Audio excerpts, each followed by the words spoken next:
I have always done odd jobs. I trim trees, I unclog toilets, I level houses, I love to build decks. You know, I love to be outside, I love to work with my hands. I love to fix. But there are things that I've done in my life that I will never be able to fix. We saw a huge issue with recidivism. Here in our community, it was people coming to the jail over and over again, and it wasn't a question of if they would come back, it was just how long.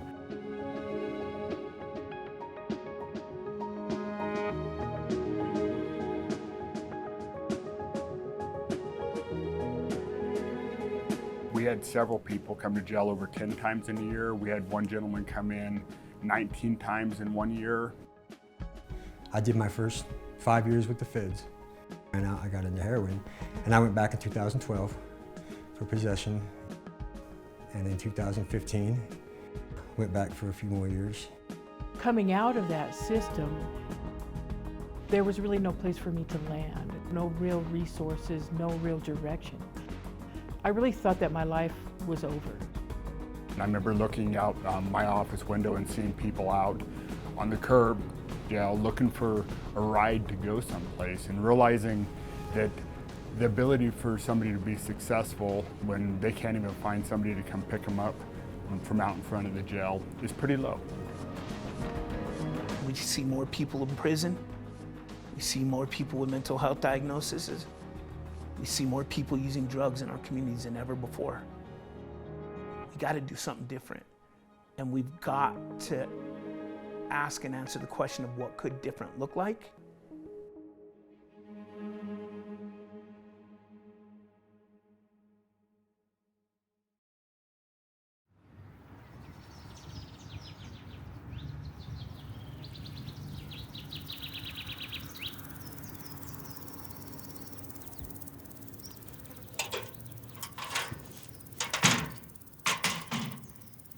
People coming out of incarceration, they might have burned bridges with family members, they may be disconnected from peers, or those may be connections that aren't very productive for them. In addition to just not having kind of the foundation of a job, a place to live, basic furniture and clothing and all of those things that we use on a daily basis. And so they really do have to kind of like rebuild from square one.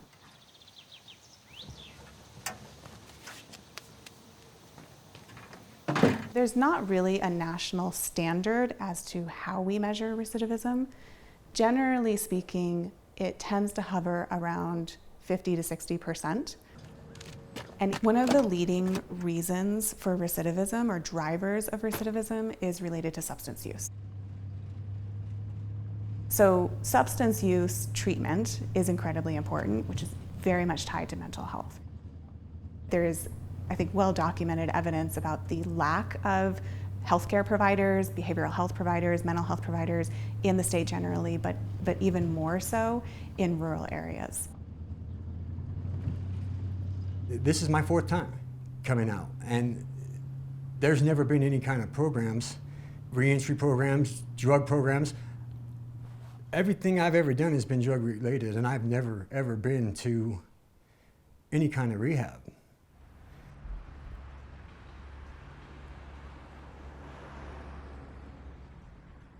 I was sentenced to an 8-year prison sentence for distribution of narcotics.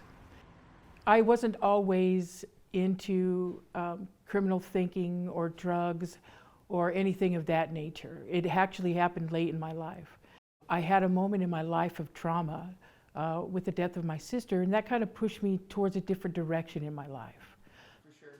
When I came out of prison, I watched many women struggle looking for more mental health resources that didn't quite fit their need. One of the big gaps that we saw was going from our jail into some type of treatment, whether it be mental health treatment or substance abuse treatment.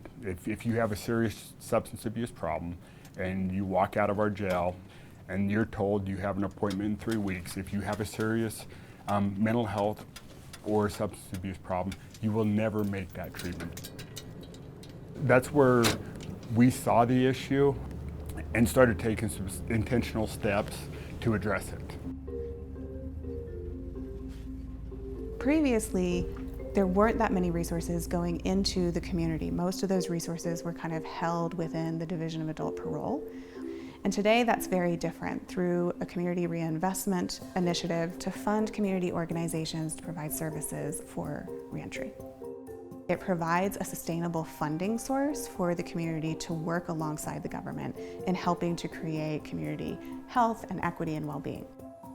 The state finally started listening to the community and said, hey, maybe we need to find other partners to help people re-enter the community.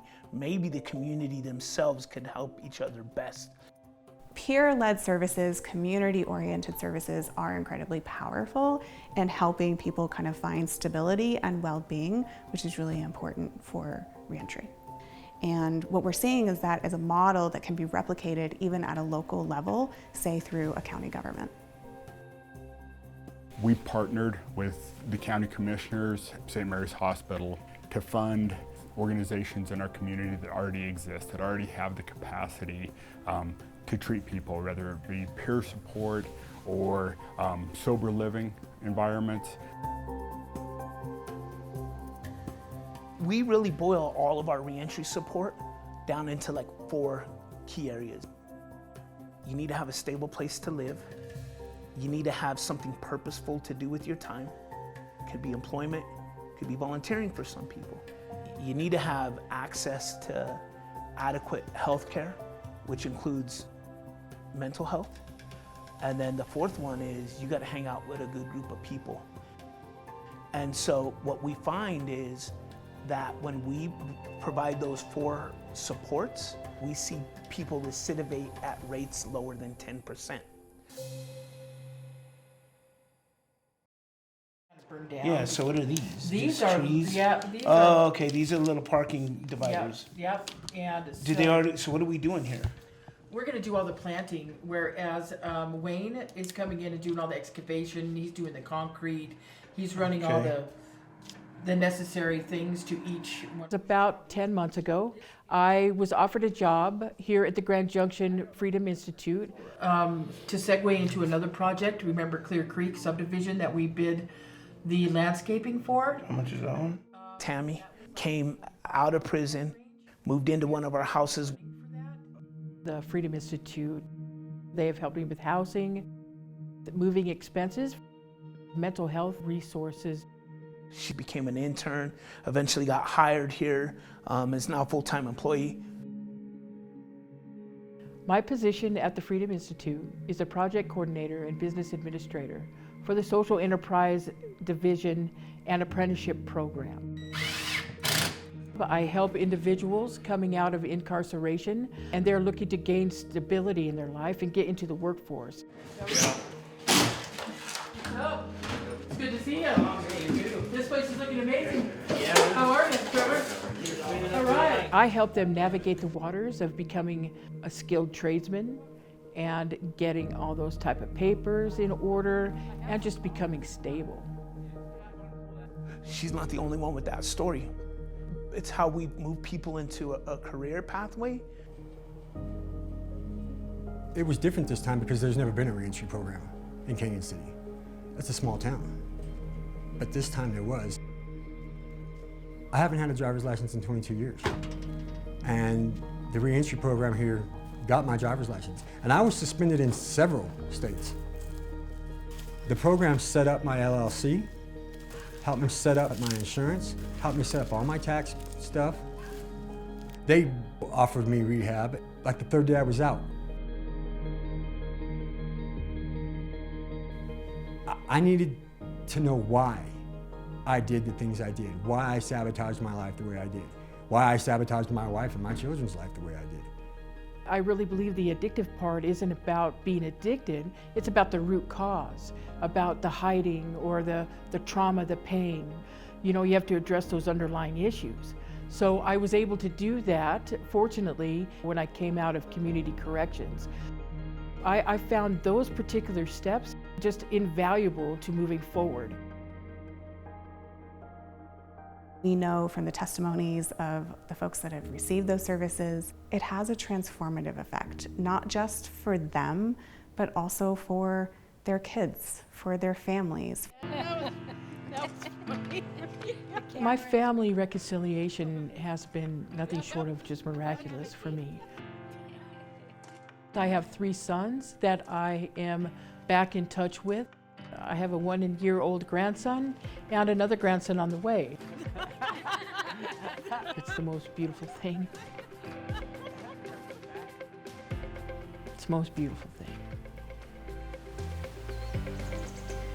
It's been a long road back, but my familiar connections over the last year have grown and tightened as a unit.